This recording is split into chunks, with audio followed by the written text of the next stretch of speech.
Oh, what's up, everybody? Great to see you as always. And listen, it's the YouTube's Golasso America. Hit like and subscribe, turn on your notifications, and let's get after it. Hi, hello, and welcome to your favorite Average to Good podcast. Call it what you want. I'm Jimmy Conrad alongside Big Tones, Tony Miola, and Chuck Wagon, Charlie Davies, also known as our favorite bingo player of all time. Chuck, great to see you. Before we get into today's show, we're talking Americans abroad, of course. We're talking Leeds getting promoted, which is awesome, and kind of sad to see him go because they're part of the EFL package, right, that CBS has, and now they get promoted to the Premier League. We're not going to have as much Leeds action, but whatever. Congratulations to them. We got to get into our weekends. And Big Tones, I want to start with you. How was your weekend? How were things? I'm just curious. You said Charlie went to go play bingo? Oh, you missed the show where Chuck was trying to name things where you get competitive, and he mentioned bingo. Like, listen, there's a million things, Big Tones, that he could say where you can compete, and he somehow he said bingo. I'm with you, Nobody Charlie. thinks bingo. I'm with you. My mother-in-law came to town, we took her to play bingo. Man, there was one lady next to me. She was really pissing me off. Okay. Yeah, she had all the stamps and all different colors and all that stuff. And Jim, the last one, the big pot, I knew nothing about what I was doing. I won $180. Yeah, $180 right in my pocket. I was so happy that I won it. So. But it wasn't this weekend. But anyway, it was a good weekend. Just watching games, obviously, and of course, and celebrated Easter. But so happy Easter to everybody that celebrates. But yeah, bingo could really get under your skin, Jimmy. Okay, wow. Yeah. Maybe that's why Chuck likes it, because you can trigger people. Chuck. I'm with you. You can trigger others. Chuck, your weekend, any games you were coaching at the U9 level? What's happening? Yeah, we had some fantastic performances. It's about growing the game. We had a 3-3. We lost a 3-2, and then we won an 18-0. So 18-0. For me, it was just yeah. And I made all the players go back to the keeper. And they still okay. Do you make any subs? I mean, are you trying to demoralize and kill the fun for the other team? What are you doing here, Chuck? Take a player off? Yeah, maybe they can only use their left foot. No, taking a player off is too much. I think you think that's too disrespectful? Well, only been 14 at that point. Yeah. Oh, wow. There's a lot to unpack there. No, it was a good weekend. It was a good weekend. Yeah, there's a lot to unpack. Jeez, 18-0, man. By the way, I got a lot of parents who came up and said they love Call It What You Want. They watch it and listen to it religiously. Also, morning footy. So we're doing our job in the soccer ecosystem. Okay. Well, maybe they don't feel that way after you decimated their team 18-0, but yeah, we had good vibes from them before. All right, my U14s, we got a 1-0 win. We were missing 6 of our players. We still figured it out and locked it in. So shout out to my U14s. Well done. All right, let's get into the show. And we're bringing on a special guest. Okay. He's from the Yorkshire Evening Post and the Scouted podcast. He's based in Leeds, and we need to get him on to talk about Leeds getting back into the Premier League after 2 years in the Championship. His name is Joe Donahue. Joe, welcome so much. Thank you for coming and hanging with us. Thanks, guys. It's a pleasure to be on. Yeah.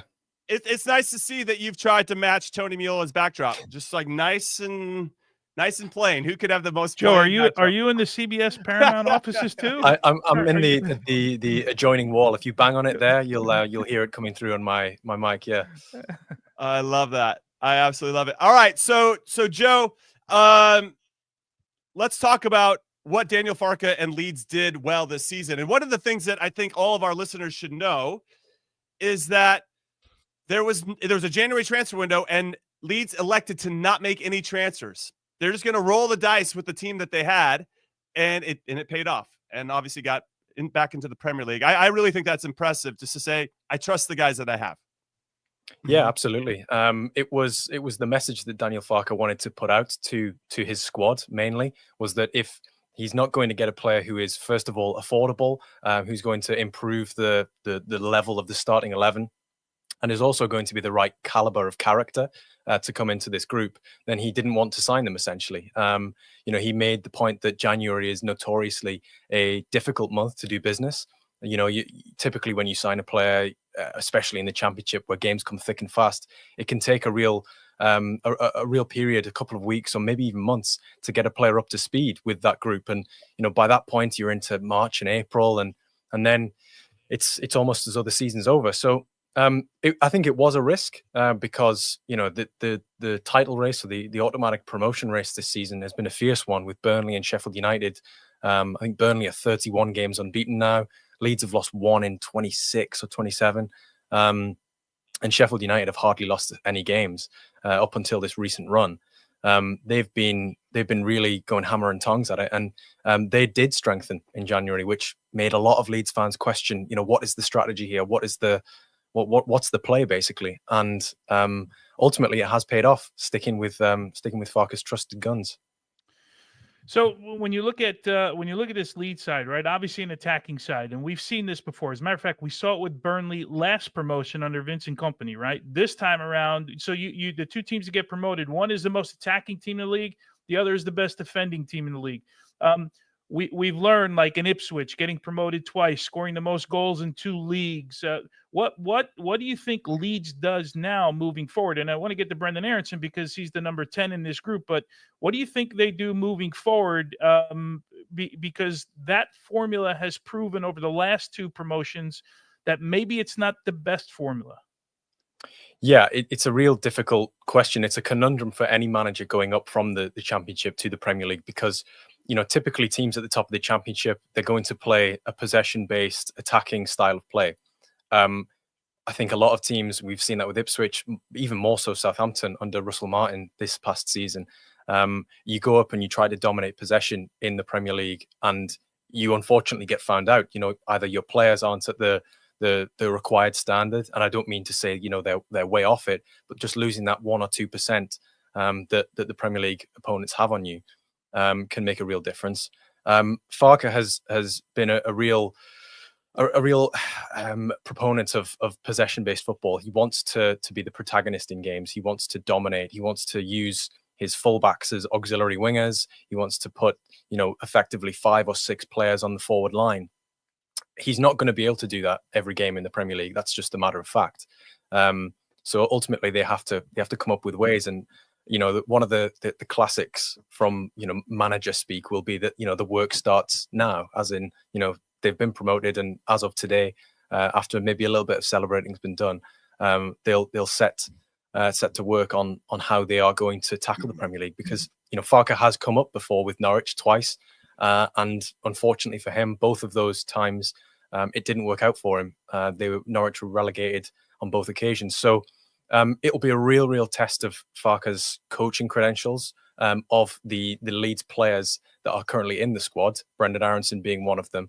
And yeah, it'll be a real test of the quality of the recruitment that they do in the summer, because they will have to do quite a bit of business. So I think I want to touch on, Joe, what Tony Miola was talking about in terms of Brenden Aaronson and his involvement with this Leeds United side. He's got 41 starts out of 44 appearances this season, 9 goals, 2 assists. But in 2025, just 2 goals, 0 assists. Leeds are banging in goals for fun. I mean, they have more than 25 goals scored by the next best team in the league championship. So with 89 goals, what do you make of his performances with Leeds? Where do you see him on the pitch in terms of his best position? And then do you think this is a player who has grown this season with Leeds? Has he stood out? Has he kind of just been one of those integral role players? He's certainly been more impactful than he was in the Premier League a couple of seasons ago. I couldn't speak too much about how he performed at Union Berlin last season whilst he was out on loan in the Bundesliga. But it seemed as though he was sort of in and out of the team there a little bit.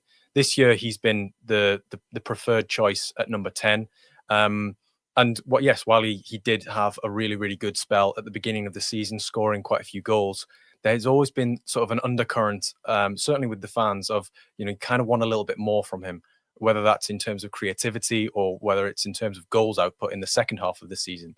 One thing that you absolutely cannot fault with Brenden is his work rate. He is an insanely hard worker. Farke has said on several occasions, that he really manages the workload of the players. And then there's Brenden, who he thinks he could play a second 90 minutes back to back. And you see that on the pitch. I'm sure his pressing numbers will be through the roof. I can see why coaches love him. I can also see why fans are maybe not completely sold on him as the number 10 that will be starting on the first day in the Premier League, because that creativity element, what hasn't been, the best in the Championship. Last season Leeds had Jorginho Rutter in the number 10 position.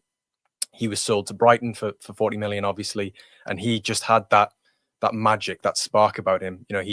He's obviously got a very different physical profile to Brenden, but Jorginho Rutter was kind of the player that really made that team tick, or could take the game by the scruff of the neck and decide to do something on his own. Brendan's very much more of a team player. He's less of an individual standout, and I'm sure if you asked the coaching staff, they'd say that the work that Aaronson does off the ball allows the other players to excel. But like I say, it's kind of, I can understand why supporters are looking at his numbers and thinking he's not the man to be the starting number 10 in the Premier League. I certainly think he's a useful player for high turnovers coming off the bench in the Premier League when you're going up against tired defenses. But I think there's maybe a little question mark around whether he will be that first choice. So I just want to say that Leeds did not get promoted with Jorginho Rutter as the number 10. They had a hell of a season, but just couldn't get to the finish line. But they did with Brenden Aaronson as the number 10. Just throwing that out there. Though Rutter, obviously, very talented and is demonstrating that with Brighton this season. When we look back at the stats for Brenden Aaronson, when they were in the Premier League, 36 matches, he had 1 goal and 3 assists. Now, he wasn't playing in the same position, playing for a different manager. So there are a lot of different elements attached to it. I guess our big concern here from the U.S. men's national team perspective is he a guy that Daniel Farke or any Premier League team, if I don't think he's going to make a move, but can you trust him to be the guy to make plays? Yes, in certain elements, as you described, Joe, he can. He can go out there. He's going to give you the honest effort. He's going to make the game easier for some of his teammates. But is that enough? Because you're not just trying to. I mean, you want to survive, of course, but there's an element of going from survival to then thriving. And I don't know if they have done that under his watch per se. There are moments, of course, that you see it, but can he do it consistently? So that's our big concern leading into a World Cup. Do we want a guy that's just going to come off the bench in the Premier League to sharpen his teeth before a big World Cup that we're hosting? I don't know. That's not even a question, Joe. I'm just kind of rambling at this point. But when you think about Leeds going forward, what kind of business do you think they're going to do? Because there's clearly some areas where they need to improve, and we could argue that they probably need to improve in every line of the field. Yeah, I think so. I think they'll probably look to strengthen in central defence because they're a little bit light there in terms of squad places. Pascal Struijk has had some injury issues over the past couple of seasons, so they'll probably add there and just bulk out the options that they have. I do think that they will have a real eye on targets at number 10 and also at centre forward. Joel Pirot scored 4 goals in the first half yesterday. He is the person you want to put your house on when there is a chance and you've got one cool-headed individual in the stadium to put it away. The only issue I have, and a lot of people have with Pirot, is that in the Premier League, is he going to be getting as many chances? Probably not. And then, his all-round play has on occasion been very, very good, but it's too infrequent. He's very much a finisher, and there's nothing wrong with that. He's in the team specifically to do that, and he's done it very well. Could finish with the Championship Golden Boot, but I think they'll look to add at striker. They'll look to add at number 10. It's a position that they have looked to try and supplement in recent transfer windows, but just haven't been able to find the right fit because of budget or because of other reasons. Maybe the management hasn't agreed with the recruitment or whatever. And I think as well, maybe in the fullback positions, because Junior Firpo is out of contract on the left-hand side. I imagine there'll be an offer to extend him to stay, but he's likely to have offers from Spain. I think the conversations that we've had in the press room are basically like they'll probably need 6 or 7 players to sustain themselves in the Premier League. Joe, real quick follow-up. Sorry, Tones. I know you're next in line here, but how much do you think Leeds are actually going to spend, Joe? Because as we see in the modern day Premier League, you got to be spending a lot, and obviously you got to manage that money right. We've seen a lot of teams spend and not do well, but where do you think that the 49ers are going to come in and open up the pocketbooks to make Leeds as competitive as possible? I think in terms of the ownership picture, Leeds are probably in a better financial state than the teams that went up last season. So Leicester, Ipswich and Southampton. Leicester, I think, spent £75 million last summer.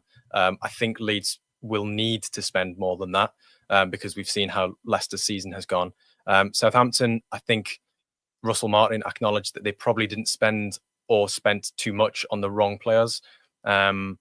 And Ipswich, I quite liked Ipswich's business, but I think there was far too much work to be done on that squad, which had back-to-back promotions. The core of it was still a League One Championship squad. I think in terms of a number, you're looking at somewhere between 100 and 150 million is what ultimately teams have to spend to stay up. You look at the ones who've been successful in recent years. Nottingham Forest, they've been a good example of it. Brentford as well. Although Brentford's trading model, same as Brighton's trading model, is something I'm not sure Leeds can replicate at the moment. But Forest, they really went to the wall in terms of profitability and sustainability and abiding by those guidelines. It probably feeds into a wider discussion about the disparity between the Premier League and the Championship and revenues. But I think that's essentially what Leeds have to do in order to make themselves competitive, certainly in the bottom half, never mind even thinking about the top half yet. Well, I'm just curious about the sort of temperature around American players. Obviously, Jesse Marsh was there for a little while.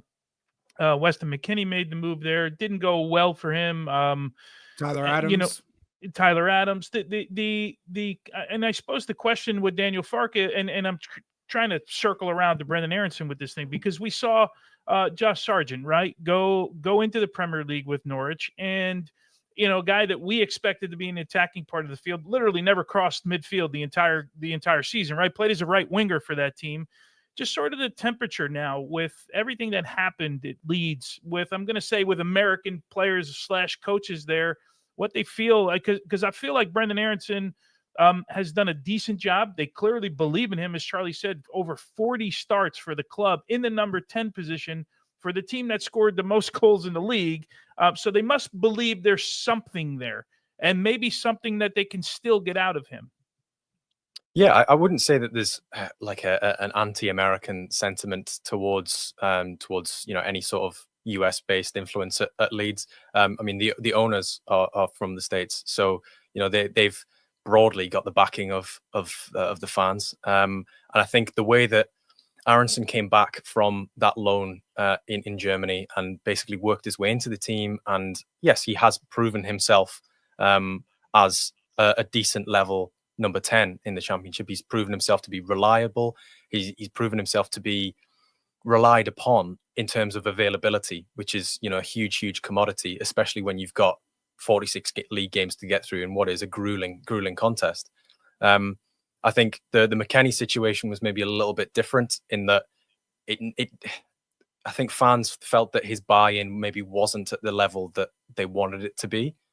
Given that it was on loan, and when it became apparent that Leeds were pretty much going to go down, it kind of felt as though he maybe wasn't at the same sort of buy-in as others. Tyler Adams was very much a fan favourite until the nature or the manner in which he left the club, which for fans of any team, it's going to leave a little bit of a sour taste. At that point you can't fault him either, right, Joe? It's you're bought to play in the Premier League. That's your ambition. You get a taste of it. Next thing you know, the team's relegated. The coach is sacked that brought you in, and you're like, "Hey, I'm not here to play in the Championship. I want to leave." And I know that rubs fans the wrong way, but you can't fault him. And look at how he's kind of excelled with Bournemouth.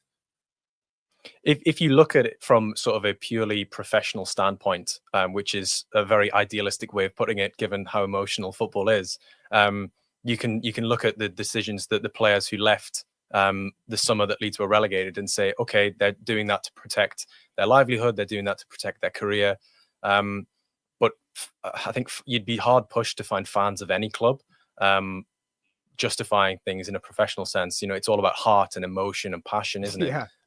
And you want the, I don't know, you kind of want the players who've not got you relegated, but who've been in that team who were relegated with you to show that they've got the mettle and the fortitude to go, no, you know what, we're going to get you promoted again. So I think that was kind of the dichotomy there of the whole Adams situation. The days of Del Piero are long difficult. gone. the days of that, I'm going to stick with my club, ride it out, forget contracts, forget this. Those days are gone, my friend. And if you are from Leeds, then I think you have every right to stay and say, I want to bring my club back up before I leave. But the reality of the situation, I think it's very difficult to say, man, I'm a foreigner. I'm here to make the most of my career, which is pretty short. Do I want to play in the championship? And yeah, I was part of this team getting relegated, but it wasn't all my fault. You know what I mean? Yeah, absolutely. And I think, there were more and probably players who were maybe that fans are less fond of who did depart that summer. You know, there were, Rasmus Christensen has been sold to Eintracht Frankfurt. He's leaving. I think there were sort of whispers that he was maybe willing to stay that first season after they were relegated, and then eventually he went out. There was also the stuff about, you know, how a lot of the members of that squad who were relegated had loan release clauses, which meant that obviously if Leeds were relegated, they were eligible to go on loan per the terms in their contract. So they were simply just exercising the terms that were agreed upon by their representatives and the club. You know, and then you kind of have to go back to, well, is that then the club's issue that they've been handing out these get out clauses that when the going gets tough in the Premier League, you know, you've got 9 games to go. You need to win. I think they needed to win approximately 2 of those 9, and they didn't win any of them, and they ultimately went down. But yeah, I think what I do want to say about Aaronson, because I know this obviously is a big US audience, is that I don't think many Leeds fans anticipated him having the impact that he has had this year. Whilst it might not be the greatest impact in terms of goals and assists, I'd very much doubt if you'd said, you know, 10 months ago when he made it clear he wanted to return to Elland Road and sort of rewrite his Leeds narrative.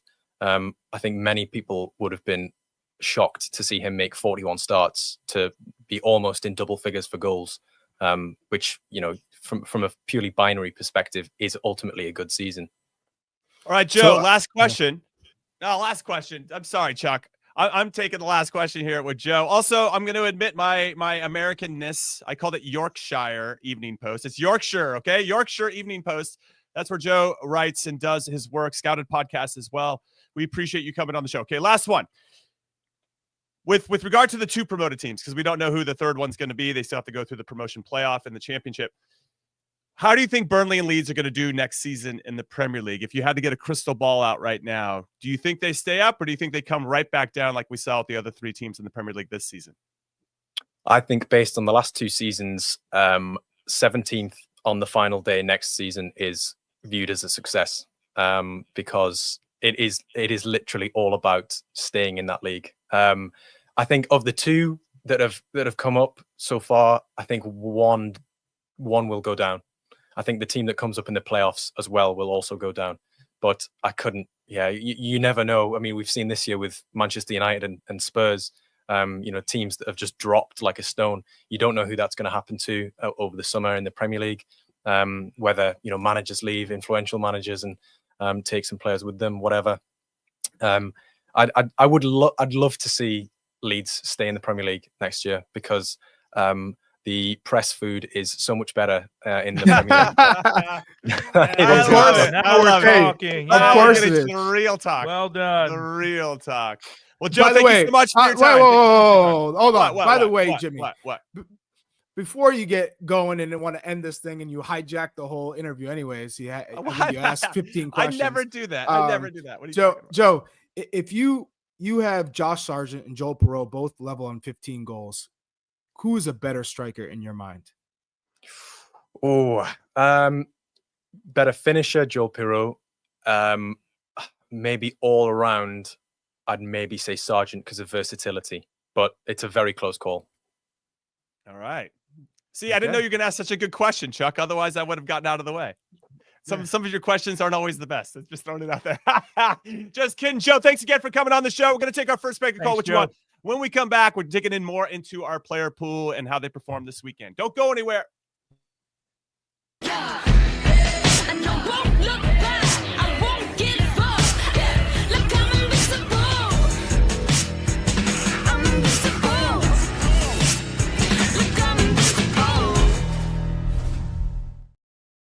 Welcome back in to Call It What You Want. I got the merch on right now. I'm Jimmy Conrad alongside Charlie Davis and Tony Miola. And a shout out again to Joe Donahue for coming on and giving us some insights on Leeds, not only in how they performed this season, but how the future looks like for them in the Premier League next season. I'm very curious about their summer. 100 to 150 million, he says, they have to spend in the summer. Whew. Good luck. Well, I don't know if it's hard to spend money. I just hope they recruit the right types of players so they have a real chance of staying up. All right, let's get into Americans abroad. And there were some big performances this weekend from our player pool, and then I'm going to ask the guys here that are with me who stood out for them the most. Notable performers, Brenden Aaronson, baby, scored his 7th goal of the Eredivisie season in a big 4-0 win for Utrecht versus Ajax. They are definitely going to be a top 4 in the Eredivisie, and they're tied on points with Feyenoord right now, but what a hell of a season for Utrecht. It's been awesome. Tanner Tessman scored his first Liga goal in a 2-1 loss versus Saint-Étienne. Saint-Étienne, this is a big derby here. Saint-Étienne won their first derby over Lyon in 5.5 years. So not a great performance for Lyon coming off of that capitulation against Manchester United in the Europa League. Kevin Paredes got his first start, baby, after coming back from injury.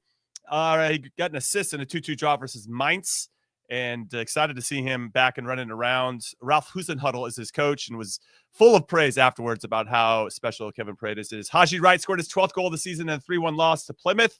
And Coventry kind of almost hoping they got to stay in the top 6 so they can be in the promotion playoff, but making it a little bit harder with that loss. Johnny Cardoso scored his 3rd goal of the La Liga season in a 3-1 win for Real Betis versus Girona. They're currently in 6th in La Liga, top five because of the coefficient, make the Champions League. So, and they're also into the semifinals of the Conference League, Europa Conference League. So Real Betis doing some good things. Johnny Cardoso being trusted by Manuel Pellegrini. You love to see it. Busio scored. Want to give a shout out to Gianluca Busio. Jordi Pefok scored in a 1-0 win over Toulouse. So some names that maybe we don't talk about a lot, but also having a notable performance. Big Tones, coming to you. Who stood out for you out of the names that I talked about, or maybe somebody that I didn't?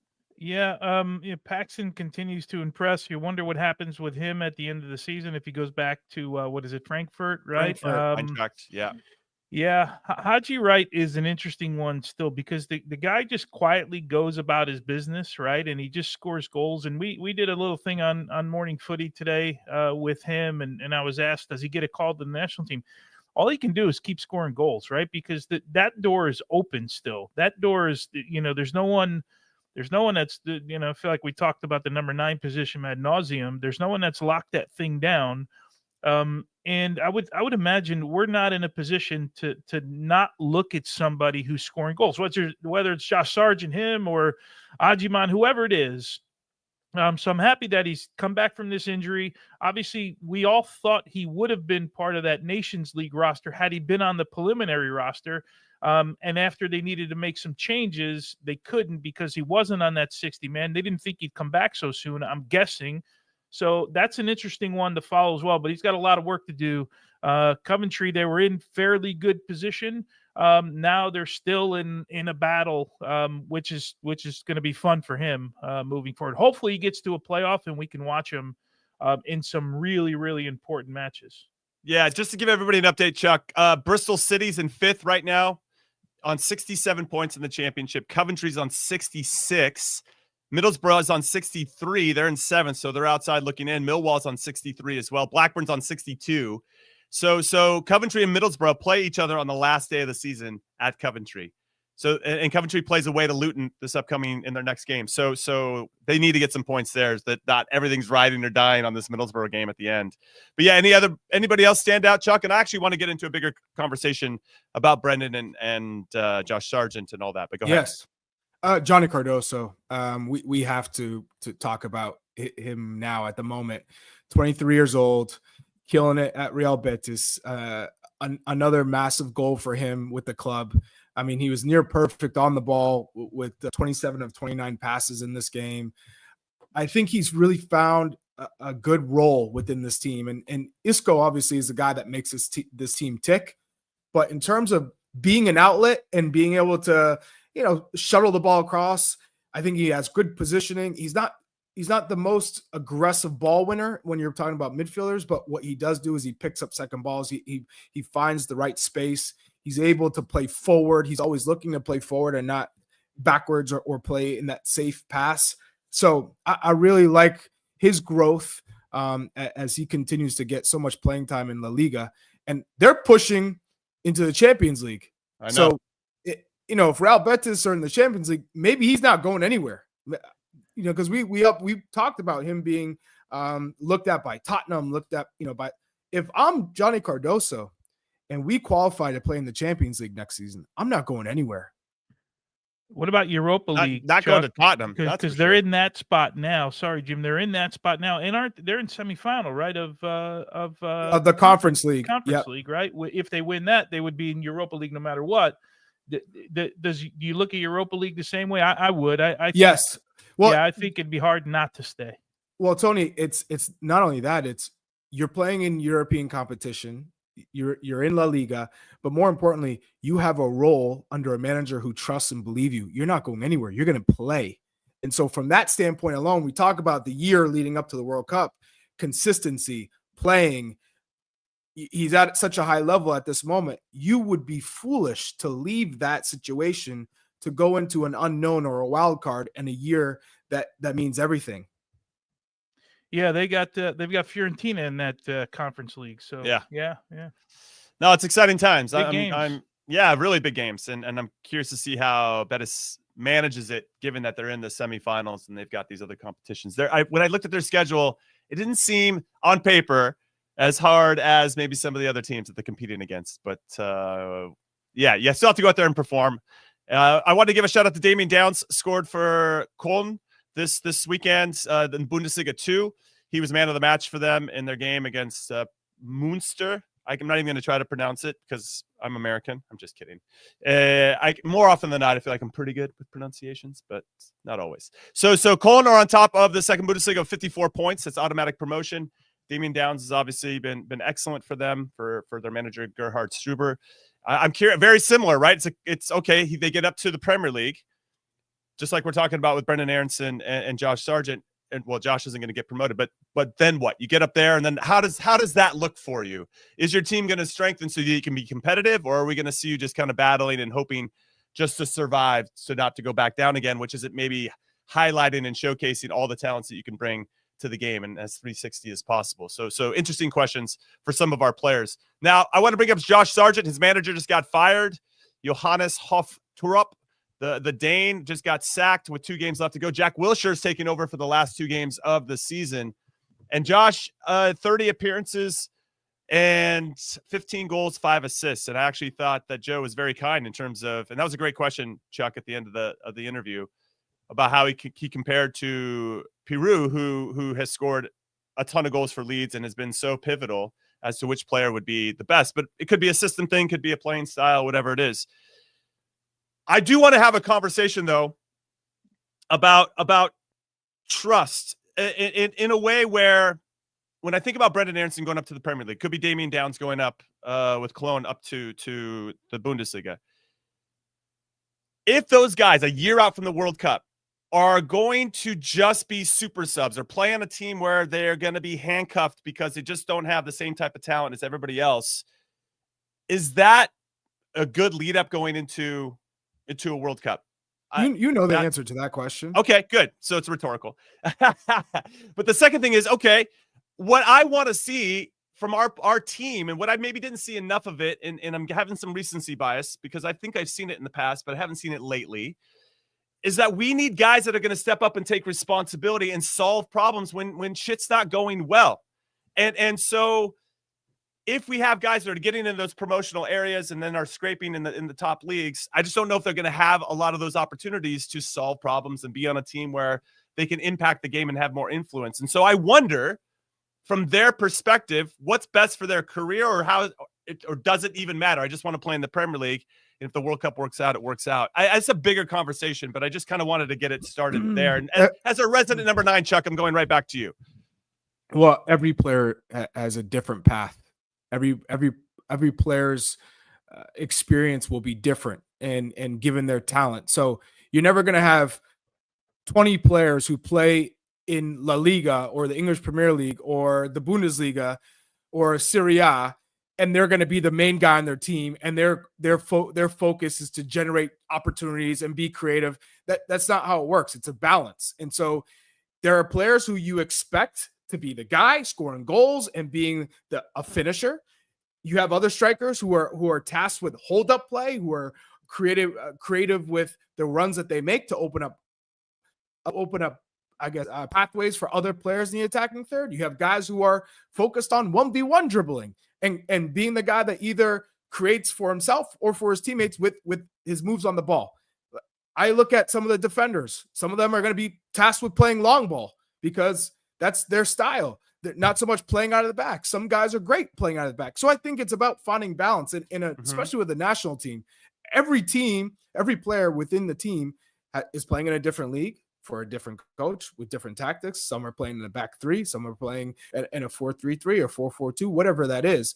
So I look at Pochettino and I say, he's in charge of saying, this is my core group of guys. These are my best 11, 12, 13. That's who, and I need to play a formation that suits them. And who fits in to that scheme? Who fits in what position? And if plan A, as we always like to talk about, plan A goes wrong, what is plan B? What is plan C? What does that look like? If Anthony Robinson can't play, what does my team look like? If Christian Pulisic can't play, what does my team look like? Or Tyler Adams, goalkeeper position. So I think, Jimmy, to answer your question, every player is going to be unique in their situation because all of their situations are different. I think we can all say we need players to be playing, and we don't mind them if there's a few from the championship, but they're playing at a high level. There's a few in MLS that are absolutely killing it, that you're saying, hey, he's killing it in MLS and he's playing every match. Well, he's kind of earned his way to get into the camp and into the team versus maybe a guy who, a Weston McKennie, who is playing at Juve, but maybe he's playing 75% of the games and not 25 and 25% not. Maybe he's, man of the match in some games, playing left wing back, playing right all over. But at that point you say, well, he's at a Juve and maybe they're top 3. They're playing Champions League. He's in those matches.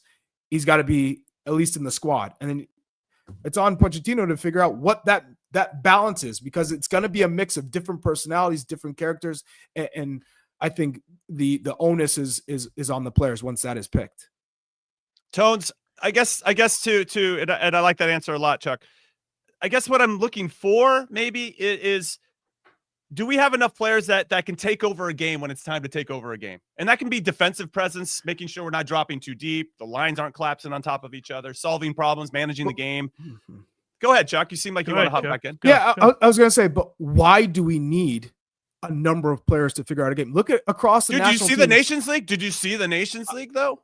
Like we had guys that didn't want that responsibility or didn't step up when the moment came, right? So I acknowledge my recency bias, but that's what I'm pissed about. Yeah, you have every right to be pissed after that Nations League. I think we all are. What I'm saying is, you don't need a number of players to say, I'm going to break down, I'm going to take it on myself to be creative. If you look at that match, knowing how Panama is going to play in a 5-4-1, I think the messaging has to be clear, which is in transition, we got to be direct. We can't waste time. They're going to collapse into their box. They're going to make it super difficult. We have to be excellent in transition, in counterattacks. We have to be excellent in set pieces and give our guys a chance. And if we do get that one opportunity, guess what? We score first. We force them to come out of their low block. We force them to change their game plan. That's as simple as it needed to be. And they had their chances. There was one or two early in the first half. Josh Sargent, I look at him. We didn't finish. And then we paid the price in the end. So it doesn't have to be, we need 5, 6, 7 players who can break down a low block. I'm not saying well, that's why I tried two, but I tried to describe it as it's not always just the creative players. We just need more guys that want to take on the responsibility. And that includes the creative player. But go ahead, Tone. Yeah, to use sort of your words, I don't know that we need that many to take over a game. I think we first have to start. We need players to take over their position, right? We need players to lock down their position. We don't have center backs locked down. I don't care what anybody says right now. You can't predict who the center backs are. If they asked us today to predict who the center backs are, we'd probably have 3 different pairings, right? Or we'd predict the same just out of default right now because there's no one really grabbing the position. We got guys, and I think this is what Tab Ramos was saying a couple of weeks ago to us, is that guys are still like Chris Richards is a role player at Crystal Palace. So then we're asking him to come here and be the number 1 center back he's a role player. A guy like Christian Pulisic is a guy who changes a game at Milan. So the expectation is that he comes over here and changes the game with the national team. He might be one of those guys, kind of what you're alluding to here. We expect Josh Sargent, if he's scoring goals at his club, we expect him to come here. So we didn't get that out of him. Although, if you want to be fair to him in the Nations League, he had 2 chances. Two of which one he buried, the other one he needs to bury because that's sometimes you don't get a mulligan in this game anymore. You get 1 chance, right, to score a goal, and that has to be it for you. But I think, Jimmy, to your point is we need more guys who are locking down their position. Anthony Robinson, he's locked down the left back position, period. End of story. There's no discussion. He's captain. Yeah, I'm with you. I agree with you 100%. But there's very few. If you really think of it, Tyler Adams, can we say, okay, he's locked down the position. But in the case of a goalkeeper, and I'm not trying to pick on Matt Turner at all, he's locked down the position because there's really nobody competing right now, right? And we're almost there by default, if you will. But back to the original point that you're talking. I'm glad you ended, Charlie, with the perfect rant about this whole topic. I'm glad you ended it with we need people to play. The period. They need to be playing at their club going into the World Cup, no matter what. And absolutely, we got Diego Luna. Diego Luna has made his way. We're all high on Diego Luna, and we should be. He's made his way through MLS. Just if you could transform the 2 players, switch Gio Reyna over the last 2 seasons, and switch Diego Luna. Say right, one guy's been playing all the time in his team. And you put Diego Luna in Dortmund right now. Okay, he probably would make some more money. I get all of that part. From a footballing standpoint, would Diego Luna have gotten better if he were in Gio Reyna's situation over the last 2 years? Forget the injuries. I'm just talking about the playing time. Would Diego Luna have been a better player? You tell me. I'm thinking no. I'm thinking he wouldn't because now he's 50 or 60 games further into his career instead of 50 or 60 minutes further into his career. No, it's a great point. And I do think that 50 or 60 games makes a huge difference in terms of development and kind of getting to what I was saying. You're learning how to get better at your craft. And I love the way that you described it, Big Tones. You're learning how to get better at your position and how to impact a game and how you fit into a particular system and how adaptable you can be to what you were saying before, Chuck, about plan A to plan B to plan C. The more reps that you're getting in different situations, the more that you can solve problems quickly. And I love that Chris Richards' point as well. He's a role player at Crystal Palace. I guess what was in some way kind of the underlying message was if Brenden Aaronson is just a role player moving forward with Leeds in the Premier League, and then now it's just going to be a super sub at that level, how does that benefit him in terms of, okay, where is he going to get the reps to be the guy when we need him to be the guy for the U.S. team? Or I'm using him as a symbol for kind of a bigger, broader discussion. And obviously we could continue to talk about this ad nauseum, but we got a break to hit. So we're going to take our next break. And when we come back, I got my top 5 list. We're doing a depth chart here thing. We're going left backs, which should be, it's pretty locked down. And who's number one? I don't know. We'll have to wait and see. I'm throwing my name in there for Eddie Lewis as number 1, maybe DeMarcus Beasley, but we'll see how you guys feel about it. Don't go anywhere. We'll be right back. More Call It What You Want right after this. The crowd loves champions. Gladiator 2 is an epic spectacle. To amuse you is my only wish. The glory is yours, not mine. Very good. Gladiator 2, rated R, now streaming on Paramount+. Welcome back into the stretch road of Call It What You Want. I'm Conrad Dino alongside Big Tones and Chuck Bingo Wagon over there. And we're going to get right into the depth chart, our top 5 for the left back. I actually took this one on.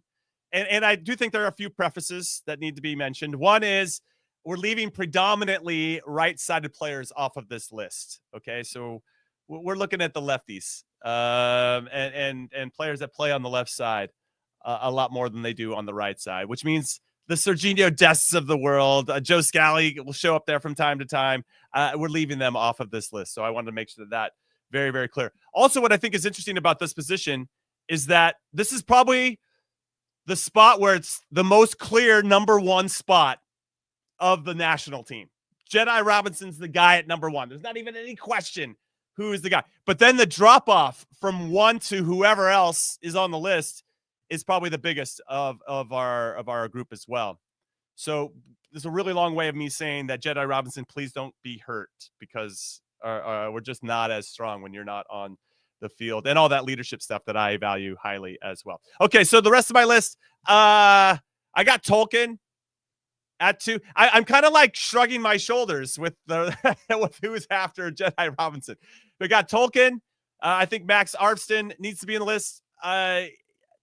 Kevin Paredes, I'm happy he's back. I think he provides a different dynamic. I mentioned before, Ralph Husenhuddle, his coach, mentioned had high praise. Part of it was the kid made some great tackles, and I love that he's putting that I'm paraphrasing, but putting that type of shift in on that side of the ball. So that's good, because if he really wants to be considered, he's going to have to be able to do it on both sides of the ball. Caleb Wiley, I think, is in the mix as well. I don't really see him being a legitimate option for 26. So hopefully that'll change the conversation for 2030. But a year out, I don't see Caleb Wiley breaking into the team. But I'm putting him on the list because I think that he's one for the future. Kevin Paredes might be in that conversation as well. I really don't know, guys. I think it's so clear Jedi Robinson, and then it's just 2, 3, 4, 5 here forms, and whoever's being the sharpest in a year is going to make the team. Big Tones, I'm coming to you. Where are you on? Why are you coming list? to me first? Because I know you love lists, and I know you love ratings and grades. Yeah, so I wanted to throw you on. It's like this.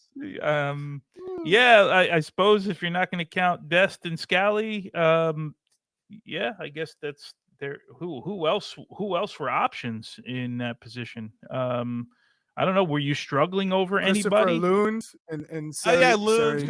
I mean, I left him out because it just doesn't seem like he's part of it doesn't seem Pochettino's plans, so that impacted. You got DeJuan Jones, but I think he's more right-sided than you got. I think. If put Wesley Kinney there, I think he put Wesley Kinney there before other people. Bruce Arena just traded for DeJuan Jones to go to San Jose. So that's to be that would be the one. DeJuan, if he comes good over the next couple months, he could probably move into that list. But I know what your assignment was, and it wasn't easy. But there's a lot of guys in front of some of those outside of Anthony Robinson. Of course, we all know that, right? I don't think anyone argues that. Yeah. There's a lot of guys ahead of some of those guys. Would you play Austin Trusty there? Over some of those guys, would you put Austin Trusty because he's left-footed? Would he consider Tim Ream there? I don't know. Well, he's been playing there quite a bit for Charlotte, right? I know he has. Left-sided guy, but I don't know that I would consider him there. Yeah, I don't know that I would consider him there. If everyone was healthy, it'd be Jedi for sure. Probably Des second, maybe McKennie third. I feel like we wouldn't even get into the Tolkiens of the world. Timothy Weah played a whole season at left back at Lille. So yeah, it's another one. You could have Scally could play on that side. It's just I don't even know if we get into number 2, 3, and 4. Don't ever mention Scally on the left side again, please. Okay, you've seen enough, Chuck. Yeah, I've seen enough. From field level, you were down to field level. From field level, I've seen enough. Correspondent. What were you, the correspondent? What was your title? Contributing analyst. That's right. Contributing anything else. That's your best role for me, Chuck. Just throwing it out there. I honestly couldn't agree more with you, Jimmy. But what I will say is there's a massive drop off after Anthony Robinson. So, unfortunately, the team's dynamic completely changes when you're missing such an influential player in the team as your left back who gets up and down. We talk about Brenden Aaronson being consistent and someone you can count on in the championship for a team like Leeds, who's scoring at an alarming rate, yet your number 10 has only scored 2 goals and gives you 0 assists in all of 2025 so far. Yet Anthony Robinson, here he is, being as consistent as ever for both Fulham and for our country in the national team. Just, exactly where you're going to get from him every single time. Even if a cross is a ray or a ball, you just know he's going to be consistent. And his baseline, his foundation is extremely high. So unfortunately, it's almost we are a different team without him, unfortunately. There's no like for like. There's no one even close. Is he our most valuable player? Like, is the drop-off when Jedi's not on the field, is that the most significant loss we can suffer? Because let's say Christian's not available. We could come up with a couple other guys that could be, or solutions, right, to the starting 11 or whatever. Jedi's not on the field, and it feels like we're moving heaven and earth to try to figure out how we're going to solve the lack of presence from him. Tones? Yeah, I would think he is. We could make up in the attacking part of field side just doing something different. We have more players in that line of 3 if it's a 4-2-3-1, or in that underneath the forward position. Yeah, I would say so. He just coming. I'm trying to think if I'm missing anybody. Tyler Adams would be the other guy that I don't want to miss in the middle of the field. I don't think I'm missing anybody that influential on the field. So it would be the 3 would be Anthony Robinson, Tyler Adams, Christian Pulisic for me. If you're asking me, I know you love lists and ratings, Jimmy. Yeah, but I think we're also forgetting Serginho Dest because he's been out for so long. Yeah, you're probably right. But what a miss that has been on the opposite side. So we're talking about left back and right back being so influential because one, Anthony Robinson just getting up and down with his pace and strength and timing and delivery. He's just as good as a defensive left back as he is going forward. That's rare. He's among the top left backs in the world. Now, Serginho Dest on the other side, it's rare for a right back to be such a good dribbler. Now, he's much more advanced as an attacking right back than he is defensively. But I think in the last World Cup, all the questions we had about Serginho Dest as a defensive right back, he answered them. He showed up defensively. So I know we always focus on what he can do offensively. We say, he lacks defensively, but he can do what you need a right back to do defensively. Yeah. Not anything superb or above average, but good enough. But what he gives you in the attacking phase of play is dynamic and dangerous, and it changes the game for us as well. I think what Anthony's evolved into is that we all know, and I think Fulham fans can say the same, that you're going to get a 7 or 8 out of 10 from him every single game, which really speaks to his evolution as a player, his consistency as a player. And the other, Tyler Adams, we feel the same way, Tones. So that's why I think he's on your top 3 there. Christian Pulisic would be the other one, where you're going to get 7 or 8 out of them every. Okay, there are going to be blips where maybe you don't get as much, but ultimately that's why they feel irreplaceable. What's interesting about Tyler, though, is I think you can have a big conversation about the emergence of Johnny Cardoso and Tanner Tessman, that we could have other options now. It's not so bleak if Tyler isn't around. And to be honest, he gets hurt a lot, and we've had to survive without him in some ways. I do think he'd be a big miss for a lot of reasons, but yeah, I think we could. There's something about Jedi and not having him available that I think makes it or him the most valuable player. I think he's him and Dest. I put them in the same bracket. You're right, Charlie. We probably forget about Dest a little bit, right, because of the injury, and hopefully he comes back. One thing they both have had always in them is they put the opponent under pressure from the wide areas all the time because they're always looking to get forward. And now that Anthony Robinson is cleaned up the crossing a heck of a lot, over the years, he becomes even more dangerous. And if Pochettino is going to use him in the way, what was it, Jamaica leg 2, right, where he used them in that hybrid role, then he becomes even more effective. He's not going to be able to do that against everybody, but Those two guys are so influential. I do want to mention, though, at the right back position, as much as Serginho Dest gives us in the attacking side, it's been in reverse for Joe Scally because he's not the attacking. But Joe Scally has not been bad defensively for us. He's been pretty solid defensively for us. We just don't get nearly as much as what we've been used to over the years from Serginho Dest because he's not that style of player. Nor do I think that you would even ask him to be that style of player because it's not necessarily his profile. But I just wanted to mention, I don't think he's been bad defensively for us. We just have to play differently. Yeah, if we have healthy Jedi on one side and Dest on the other, we become a lot more dynamic as we can create overloads on both sides of the field, which is nice. Or I say in the wide areas on both sides of the field. So Mauricio Pochettino, going to pivot a little bit here. Mauricio Pochettino went to Watford versus Burnley, and it makes me wonder, Chuck, who he's scouting. You got Caleb Wiley right there for Watford, and then you have Luca Koleosho for Burnley. And Koleosho can play for us, but has never really taken a step in that direction. No, we know that I think he's closer to Canada than he is to the United States, if I'm going to be honest. Yeah. We're hearing Jesse Marsh is going full court press. He can also play for Italy. So that's interesting. Where do you think Mauricio Pochettino's responsibility is to recruit more dual nationals? Because he already came out and said he's not going to beg anybody to play for us. And Luca might fall into that category. If he's leaning somewhere else, or we'll express our interest, but we're not going to beg the guy to do it.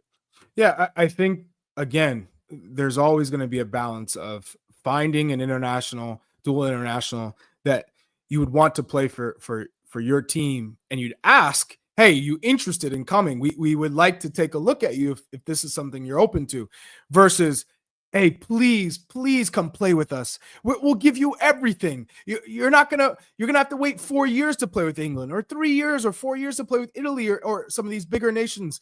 Come play with us now. We'll give you a World Cup spot. I beg of you. I think there's two different approaches. And I think Pochettino will gladly say, hey, I know you're a dual national.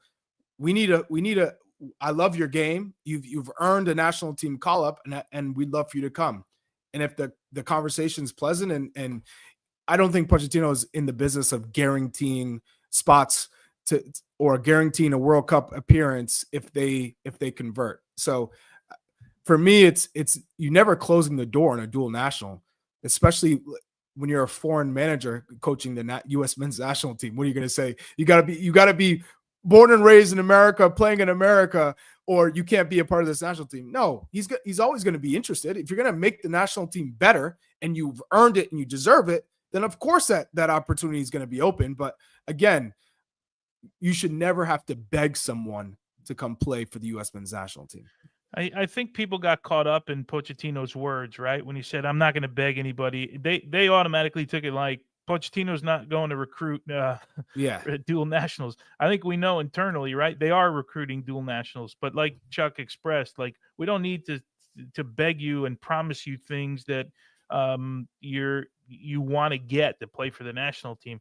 I also think it's starting to become a thing. Guys know who they want to play for. They know what feels best for them. It's not like I don't think you're going to change a lot of minds anymore, unless of course you're going to go out and promise the world. And we've done a really good job with dual nationals over the years in winning the battles for dual nationals.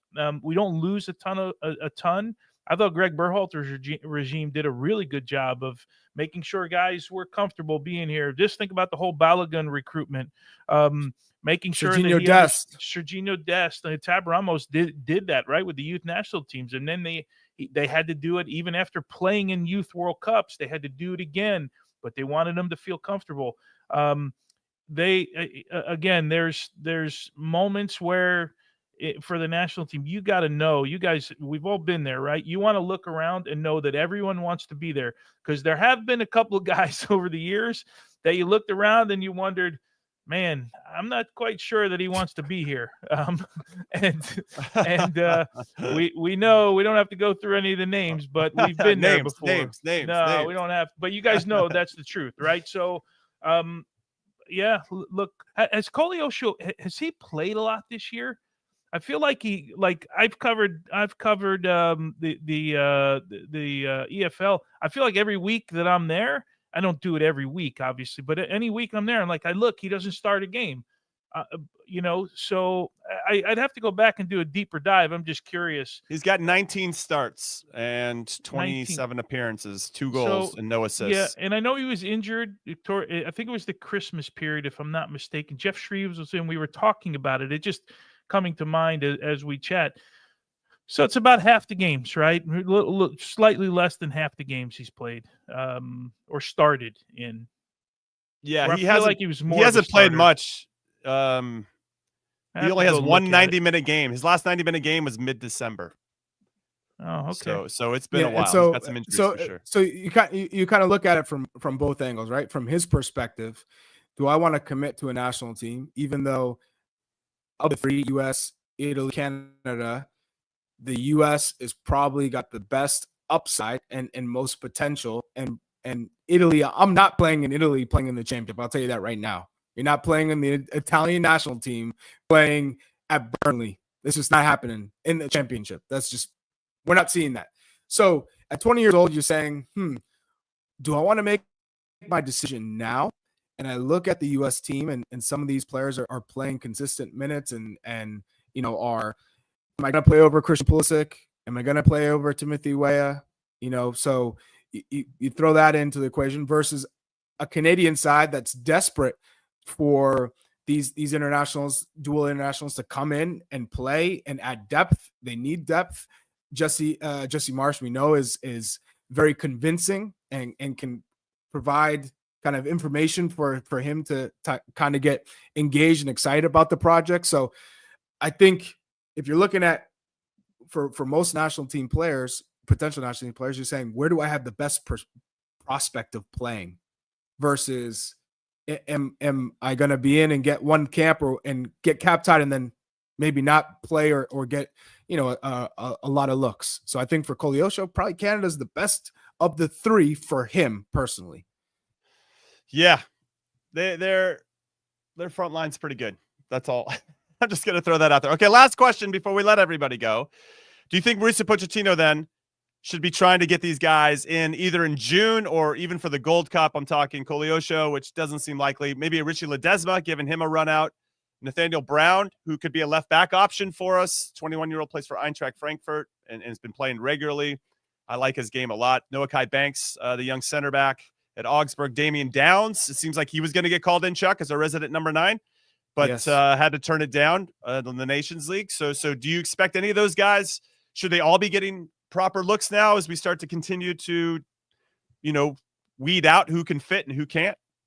Well, I think for the striker position, we know we need depth. We need someone to come in and show what they're capable of. And Damian Downs, had it not been for a hand surgery, would have been in the mix. So I fully expect him to get called in to the Gold Cup. Yeah. Okay.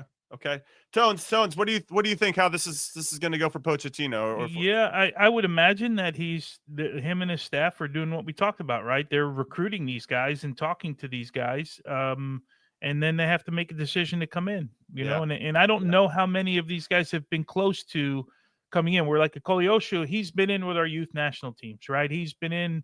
He was called to the 23 Nations League roster, that 60-man roster for Canada already. He was in a camp and then one camp, and they had, we read it yesterday, right? It was the Iran game that maybe was canceled for Canada. That he obviously went home. There was no game. So it seems like he's closer to Canada than he is to the U.S. I mean, he's born in the U.S., so I assume he has some feelings about that. But yeah, I would think all those guys you mentioned, all 3 of them, Jimmy, they would be on the radar. Yeah. And I can't imagine they haven't been spoken to already. Interesting times, as always, for the U.S. men's national team, and the time is ticking away. Okay, one last comment from our amazing community before we go, and it's from Salvador, who says, I have my call it what you want bingo card ready. Tony being muted, Charlie interrupting someone, Charlie hating on any other number 9 who isn't him, Jimmy mentioning Zimmerman, Jimmy getting a red dot. I absolutely love that. I wonder if that bingo card is coming. We need some more, but I love those. That is absolutely fantastic. Thank you, Salvador. Thank you for listening. I'm calling it a show. Call it what you want is done for today. Come back and join us Same time on Thursday, 10 a.m. Eastern, 7 a.m. Pacific, live here on the Glosso America YouTube channel. Hit like and subscribe, turn on your notifications, do all that good stuff. We can't wait for Thursday. It's going to be a lot of fun. I'm not even going to tell you what show we have planned, but it's going to be awesome like always. Thanks for hanging out with us. We'll see you soon. Wow! Bingo!